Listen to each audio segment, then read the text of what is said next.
우리의 신앙을 고백하겠습니다.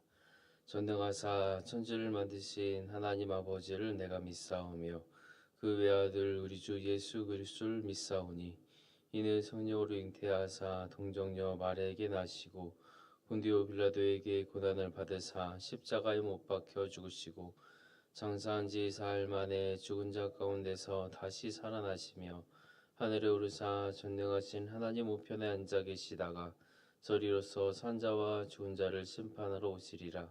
성령을 믿사오며 거룩한 공예와 성도가 서로 교통하는 것과 죄를 사하여 주시는 것과 몸이 다시 사는 것과 영원히 사는 것을 믿사옵나이다. 아멘. 찬송가 445장입니다.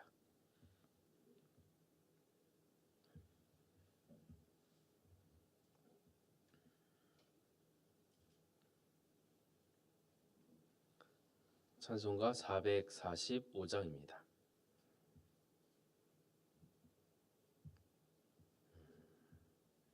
대산을 넘어 험곡에 가도 빛 가운데로 걸어가면 주께서 항상 지키시기로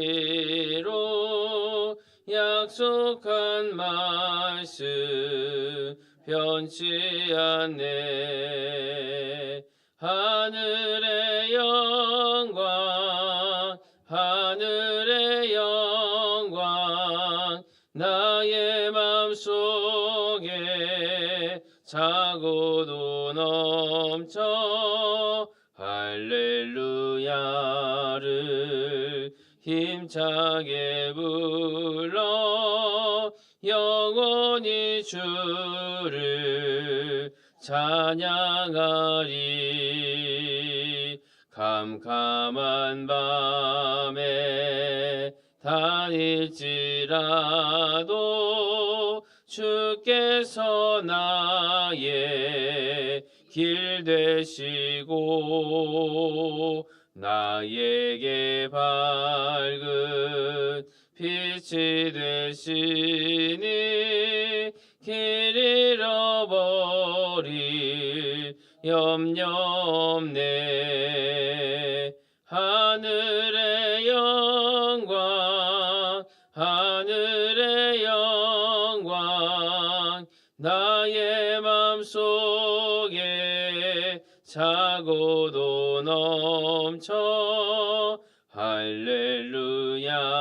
할렐루야를 힘차게 불러 영원히 주를 찬양하리. 광명한 급이 마음에 받아 찬란한 천국 바라보고 할렐루야를 힘차게 불러 날마다 빛에 걸어가리.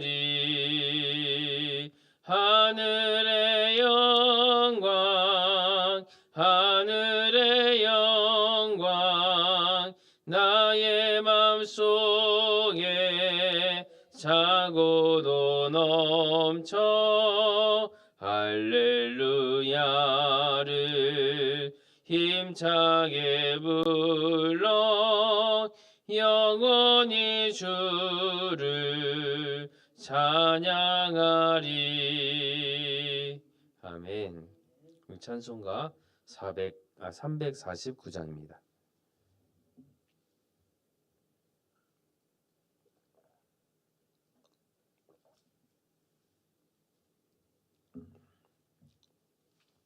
찬송가 349장입니다.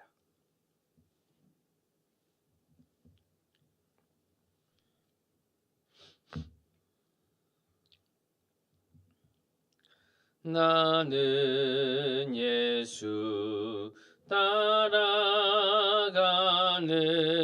십자가 군 사람 주 이름 증언하기를 왜 주저하리요.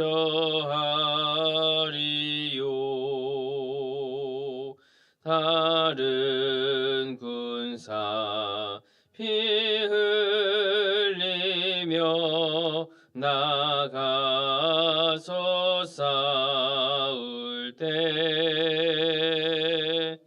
나 혼자 편히 앉아서 바라만 보리요. 다른 사람 어찌든지 나 주님의 용사 되리. 나는 주의 군사 되어 충성을 맹세하여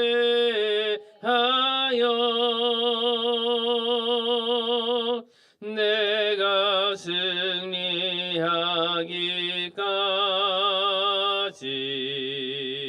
주 내로 싸우리. 주님의 용사된 내게 주의 일 맡기소서. 큰 싸움은 시작되어 용사를 부른다.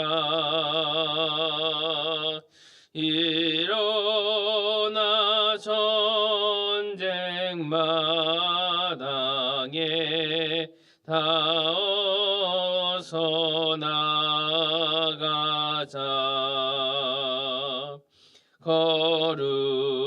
거룩하신 주님 위해 싸우러 나가자.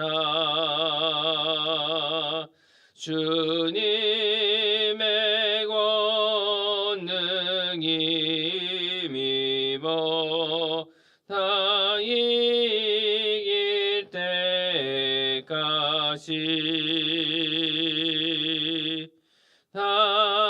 다른 사람 어찌든지 나 주님의 용사 되리. 나는 주의 군사 되어 충성을 맹세하여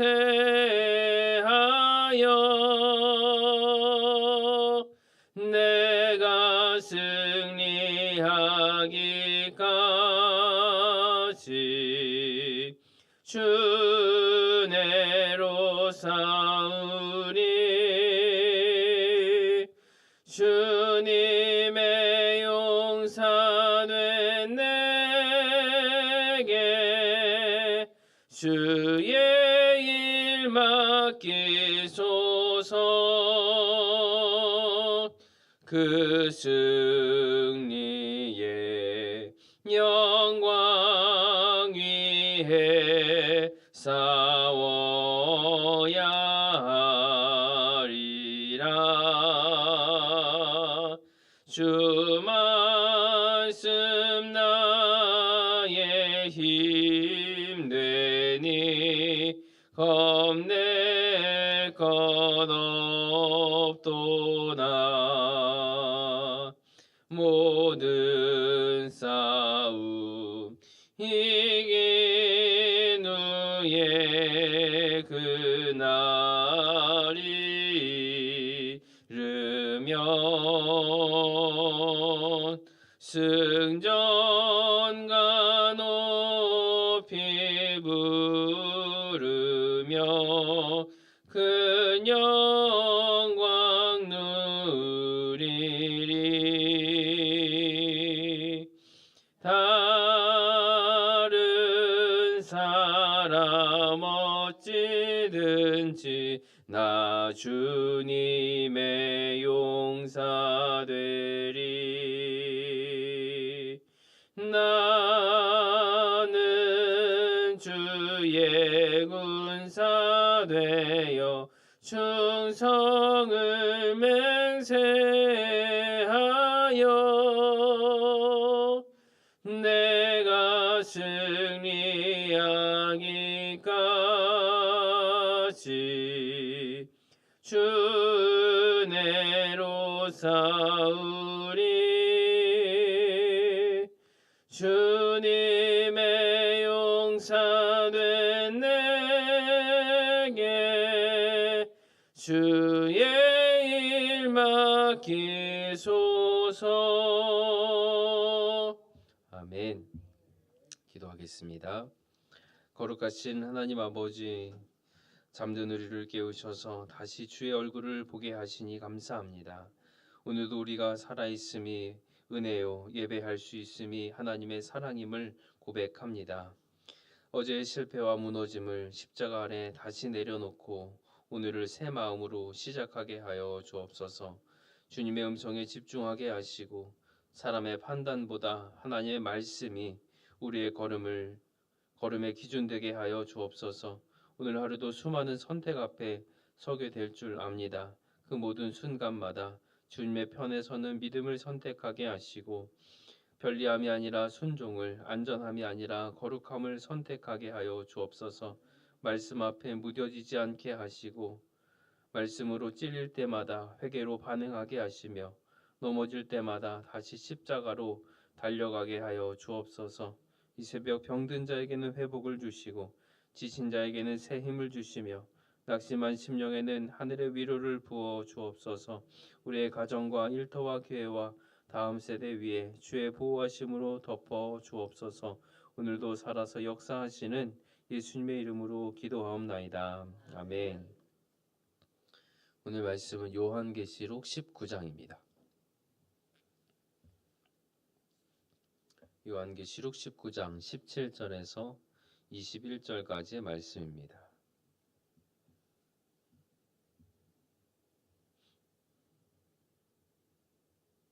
요한계시록 19장 17절에서 21절까지입니다. 우리 한 목소리로 함께 읽겠습니다. 시작. 또 내가 보니 한 천사가 태양 안에 서서 공중에 나는 모든 새를 향하여 큰 음성으로 외쳐 이르되 와서 하나님의 큰 잔치에 모여 왕들의 살과 장군들의 살과 장사들의 살과 말들과 그것을 탄 자들의 살과 자유인들이나 종들이나 작은 자나 큰 자나 모든 자의 살을 먹으라 하더라. 또 내가 보매 그 짐승과 땅의 임금들과 그들의 군대들이 모여 말탄 자와 그의 군대와 더불어 전쟁을 일으키다가 짐승이 잡히고 그 앞에서 표적을 행하던 거짓 선지자도 함께 잡혔으니 이는 짐승의 표를 받고 그의 우상에게 경배하던 자들을 표적으로 미혹하던 자라. 이들이 산채로 유황불 붙는 물에 던져지고 그 나머지는 말탄 자의 입으로부터 나오는 검의 죽음에 모든 새가 그들의 살로 배불리더라. 아멘. 우리는 매일 수많은 선택을 하면서 살아갑니다. 무엇을 믿을지, 누구의 말을 따를지, 내 인생의 중심에 무엇을 둘지를 선택하면서 삽니다. 일반적으로는 그것은 개인의 선택이고 어떤 편을 들어도 괜찮다고 합니다. 그리고 중립이라는 것도 하나의 입장이라고 합니다. 그러나 오늘 본문은 중립은 없다라는 것을 말씀합니다. 하나님 편이든 그 반대 편이든 인생은 반드시 한쪽을 선택하게 되어 있다라는 겁니다. 그래서 오늘 본문의 이 말씀은 그 선택의 끝이 어디로 향하는지를 보여주고 있습니다. 예수님은 반드시 오십니다. 그리고 그분이 오시는 날 오늘 우리가 아무렇지 않게 했던 선택들이 전부 영원한 결과로 드러나는 날이 되는 것을 보게 됩니다. 오늘 이 말씀 앞에서 우리는 중도가 아닙니다. 관객도 아닙니다. 이 시간 성령 하나님께서 우리를 다시 붙들어 주셔서 마지막 날에 후회 없는 자리로 인도하시기를 주님의 이름으로 축복합니다.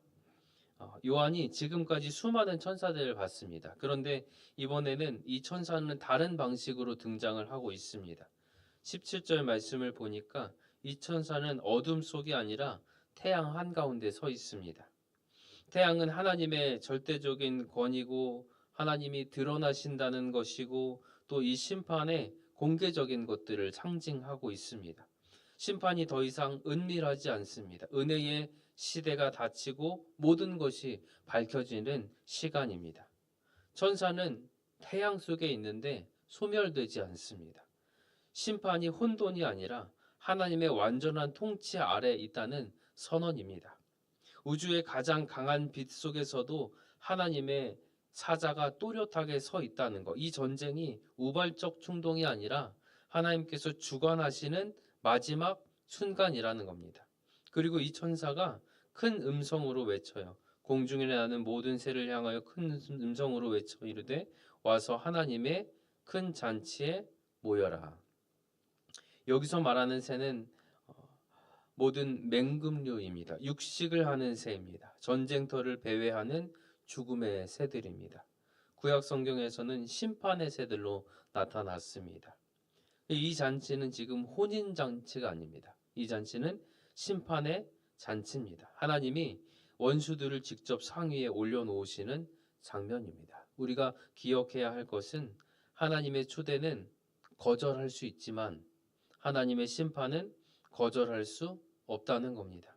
우리가 오늘 앉아있는 자리가 마지막에 서게 될 자리임을 기억하셔서 우리 모두가 한 사람도 빠짐없이 하나님의 영광의 자리에 잔치에 참여하는 자 되기를 주님의 이름으로 축복합니다. 18절 말씀입니다. 왕들의 살과 장군들의 살과 장사들의 살과 말들과 그것을 탄 자들의 살과 자유인들이나 종들 작은 자 큰 자 모든 자의 살을 먹으라 하더라. 2절에서 가장 많이 반복되는 단어가 뭘까요? 살. 왕의 살, 장군의 살, 장사 말탄 자, 자유인, 종 작은 자 큰 자, 이들의 살을 이야기합니다. 왜 반복해서 살을 이야기할까요? 사람이 그렇게 붙잡고 자랑하던 것들이 하나님 앞에서는 전부 살이다. 우리가 세상에서 중요하다고 붙들던 직위, 재산, 배경, 학벌, 명예 이 모든 것이 이 마지막 때에 이르러서는 더 이상 이름조차 불리지 않습니다. 전부 살입니다. 세상에서는 누가 더 위냐라는 것이 중요하지만 심판 앞에서는 누가 주님 앞에 서 있느냐 이것만 중요합니다. 역사를 보아서도 전쟁터에서는 다 똑같이 죽습니다. 왕도 죽고 장군도 죽고 소년도 죽고 노인도 죽고 귀족도 죽고 농부도 쓰러집니다. 전쟁은 인간이 자랑하던 모든 구분선을 다 평등하게 만들어 버립니다. 그러나 계시록 19장은 단지 전쟁의 이야기가 아니라 하나님 앞에서는 모든 인간의 모습을 보여주고 있습니다. 우리가 그렇게 자랑하던 것들이 하나님 앞에서는 아무 힘도 없다. 아무 이름도 없고 아무 보호막도 되지 못한다는 선언입니다. 지금 우리는 무엇을 자랑하고 삽니까? 사람 앞에서 당당하다고 느끼게 해주는 거, 비교할 때 우월감을 느끼게 해주는 거, 없으면 불안해지는 그것이 무엇일까요? 그것이 과연 마지막 날 하나님 앞에서도 여전히 자랑이 될 수 있을까요? 오늘 본문이 보여주는 것은 세상의 자랑은 심판 앞에서 다 드러납니다. 그러나 주님의 이름으로 살아낸 순종은 남죠. 끝까지 포기하지 않고 하나님께 올려드린 기도도 남습니다. 아무도 알아주지 않는 하나님께 대한 충성도 남고요. 눈물로 붙들었던 믿음도 그날에 절대로 부끄러워지지 않습니다. 그래서 사랑하는 여러분, 오늘 이후의 삶 속에서 세상의 자랑을 선택하지 마시고 하나님의 영광을 선택하시기를 주님의 이름으로 축복합니다. 19절입니다. 또 내가 봄에 그 짐승과 땅의 임금들과 그들의 군대들이 모였다. 이 장면은 계시록 16장에 나오는 아마겟돈의 집결과 연결이 됩니다. 세상의 모든 정치, 군사, 종교 권력이 마침내 하나로 결집해서 예수 그리스도를 향해서 최종 전선을 형성하는 순간입니다. 세상은 늘 나뉘는 것 같지만 마지막에는 한 방향으로 모입니다. 그리고 그 방향은 언제나 그리스도를 대적하는 방향입니다. 그 대적하는 방향 앞에 서 계신 분, 말을 탄 자, 곧 메시아, 하나님의 아들 예수 그리스도십니다. 그분은 두려움 속에 서 계신 분이 아니라 백마를 타고 전쟁의 주권자로 서 계십니다. 그런데 놀라운 것은 전쟁이 시작이 되기도 전에 이미 20절에서 승패가 결정되어 있습니다. 짐승이 잡히고 그 앞에서 표적을 행하던 거짓 선지자도 함께 잡혀 이 둘이 산채로 유황불 붙는 못에 던져지더라. 싸움의 묘사가 길지 않습니다. 왜냐하면 이 전쟁은 이미 끝난 겁니다. 이 싸움은 싸움이 아니라 사실은 집행입니다. 그리스도의 권세 앞에서 짐승은 잡히고 거짓 선지자도 잡힙니다. 여기서 우리가 주목해야 할 장면이 있습니다. 남은 자들, 곧 남은 군대는 21절에서 죽임을 당하지만 지도자들은 어떻게 됩니까? 산채로 심판을 받습니다. 그들은 단지 싸운 사람들이 아니라 사람들을 속인 사람들, 하나님의 아들을 대적하게 만든 미혹의 책임자들이기 때문에 그렇습니다. 성경은 언제나 미혹하는 자의 책임을 가장 무겁게 다룹니다. 짐승은 정치 권력에 절대합니다. 사람 위에 군림하려는 힘의 신격화를 이야기합니다. 거짓 선지자는 종교의 탈을 쓴 거짓 영성이고요. 기적을 이야기하지만 십자가는 없습니다. 은혜를 말하지만 회개도 없습니다. 말씀은 인용하지만 말씀에는 순종하지 않는 영성입니다. 이 둘은 늘 함께 움직입니다. 역사를 봐도 그렇고 오늘 세상도 똑같습니다. 정치가 타락하면 종교는 이용당하고 종교가 타락하면 정치는 신의 이름으로 사람을 죽입니다. 그 사이에서 언제나 피를 흘리는 성도들이 있었습니다. 그러나 오늘 본문은 분명하게 선포합니다. 하나님은 이 악의 축을 한 번에 완전히 되돌릴 수 없게 꺾어버립니다.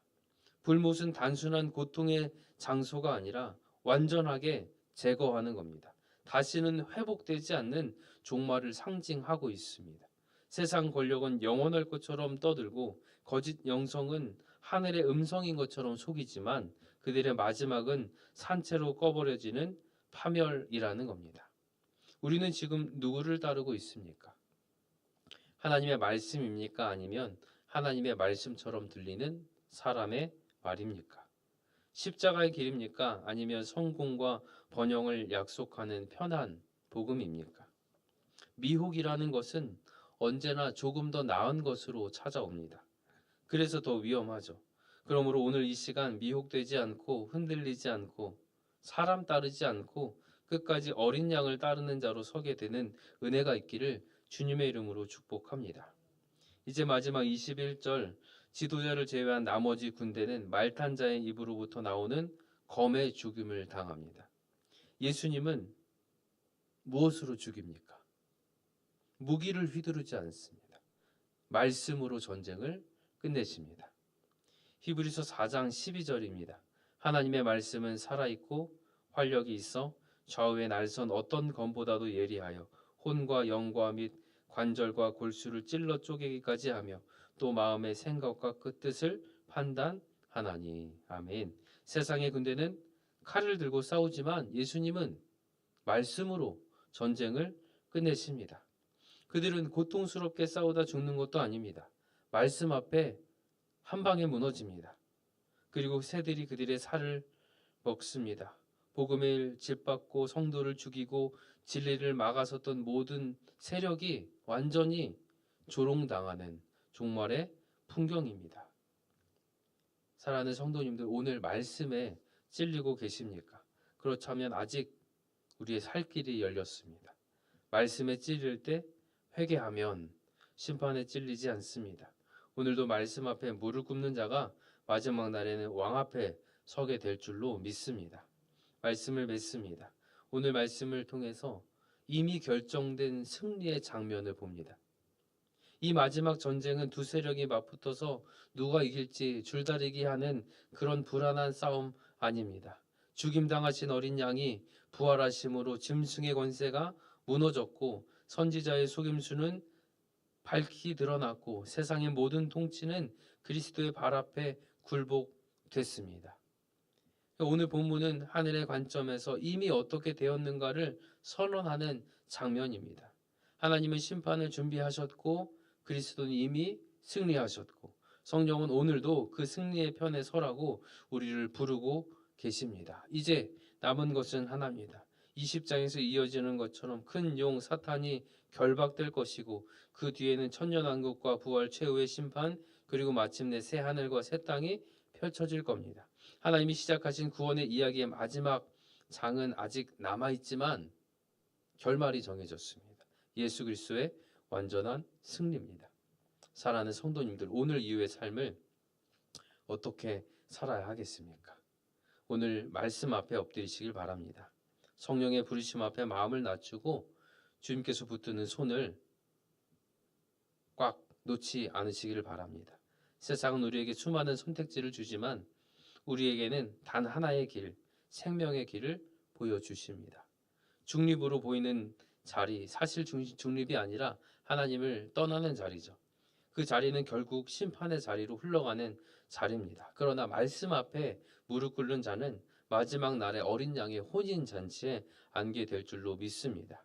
우리가 지금 어디를 바라보고 지금 무엇을 붙들고 지금 어떤 선택을 하는지가 그날의 자리를 결정할 겁니다. 그래서 오늘 다시 믿음을 선택하고 다시 주님 앞에 회개하고 그리스도를 붙드시기를 축복합니다. 그러면 그날 우리는 심판의 잔치가 아니라 영광스러운 어린 양의 잔치에 앉아서 주님의 얼굴을 기쁨으로 뵙게 될 줄을 믿습니다. 그 은혜와 승리가 우리 모두에게 충만하게 임하기를 주님의 이름으로 축원합니다. 아멘. 기도 제목을 드립니다. 매 순간의 선택 앞에서 하나님 편에 서는 믿음을 주옵소서. 말씀 앞에 무뎌지지 않고 날마다 말씀으로 회개하게 하여 주옵소서. 거짓 신앙과 영적 미혹에서 우리를 지켜주시고 진리 안에 굳게 서게 하옵소서. 세상의 자랑을 내려놓고 오직 하나님의 영광만을 구하는 삶이 되게 하옵소서. 마지막 날의 심판의 자리가 아니라 어린 양의 혼인 잔치에 서게 하옵소서. 아멘. 기도하겠습니다. 거룩하신 하나님 아버지, 오늘 말씀을 통해 우리의 선택이 결코 가볍지 않으며 마지막 날에는 반드시 영원한 결과로 드러난다는 사실을 다시 마음에 새기게 하시니 감사합니다. 세상은 중립도 괜찮다고 하지만 우리의 선택은 언제나 주님 편이기를 원합니다. 흔들리는 시대 속에서도 말씀의 자리에서 떠나지 않게 하여 주옵소서. 말씀 앞에 찔릴 때 외면하지 않게 하시고 회개와 순종으로 서게 하여 주옵소서. 거짓 신앙과 영적 미혹에서 우리를 지켜주시고 끝까지 어린 양을 따르는 믿음의 사람들 되게 하여 주옵소서. 마지막 날의 심판의 자리가 아니라 어린 양의 혼인 잔치에 참여하는 자로 서게 하시고 오늘의 삶이 그 영광을 준비하는 거룩한 삶이 되게 하여 주옵소서. 오늘도 우리의 걸음걸음마다 지키시고 인도하시고 보호하실 줄 믿사오며 예수님의 이름으로 기도하옵나이다. 아멘. 이제는 우리 주 예수 그리스도의 은혜와 아버지 하나님의 크신 사랑과 성령 하나님의 감동감화 교통하심이 오늘도 말씀 앞에서 우리의 선택을 새롭게 하고 진리 안에 서기를 결단하는 모든 주의 백성들과 가정과 일터와 삶의 자리 위에 이제로부터 영원토록 함께 있을지어다. 아멘.